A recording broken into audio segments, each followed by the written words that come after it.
I played a game called Submerge a while ago, and I really liked it. It was a light exploration, sort of a relaxing puzzle game, and I really, really enjoyed it. And the sequel to that game is releasing today.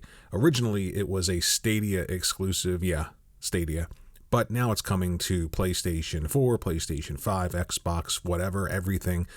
And I wanted to talk about that because I think games like this are overlooked and they're incredibly, incredibly creative and unique. And I think that they're the cream in between.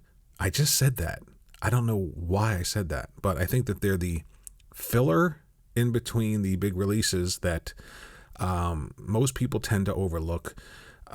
And don't get a lot of buzz, but I think that this game in particular is one I wanted to talk about because I really enjoyed the first one. I thought it was unique, and the sequel looks to expand upon it in a number of ways, the least of which in the graphics department, because the difference between the first and the second, you'll see here when I switch from this original trailer of the first game to the sequel trailer.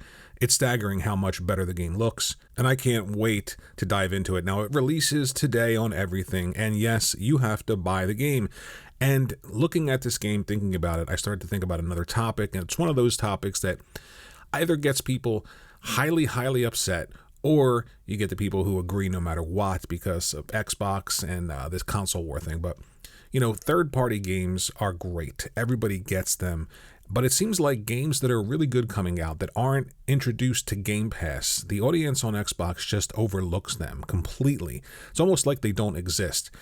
And if you don't pay attention to great games or they don't matter unless they're in Game Pass, then that sends a signal to everyone around the industry, including developers, that it's a non-viable platform for their games unless they're willing to just give them to Microsoft's subscription service. And, you know, if you're in support of that, you think everybody should just give everything to Xbox and Game Pass, well, this probably isn't the video for you, because I do think that making something great or attempting to make something great and then get it in the hands of gamers and asking them, you know, to pay for it isn't a bad thing. And you can't use third-party games as a means to hype up a platform in between releases. Nobody's going to switch from, say, a PlayStation 5 after playing Horizon Forbidden West, Gran Turismo, to play Submerged on an Xbox. They'll just stay on a PlayStation, and that's the strength of first party. That's what it does. In addition to sell platforms, it keeps you on the platform for those third-party experiences.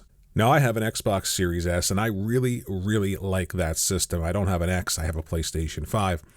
But it's time for Microsoft and Xbox to release some video games. It's been 20 years of Xbox. We're now into a brand new generation. Yes, there's a chip shortage, but other platforms like the Nintendo Switch and the PlayStation 5 are releasing really great first-party titles. Is it possible that we're going to have to wait until the end of the year for one first-party studio to release one game in Starfield? I don't think that that's a great outlook. I don't think that that's something that should just get a pass. You're supposed to create content for a platform. You create first-party content to sell a platform. You create first-party content to sell a service. It's the same sentiment. It's the same idea, but you've got to create that content and get it out. It's becoming a bit of an issue that here we are waiting again another full year for Microsoft to release new content. Now, yes, Halo Infinite came out, and I don't think that's helping Microsoft or Xbox in any way, shape, or form. And Forza Horizon, the 5th iteration, has released, and that's a good game.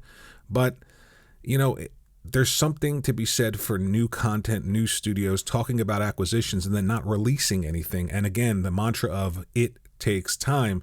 Well, it's been 20 years of Xbox. It's time for something new to be created.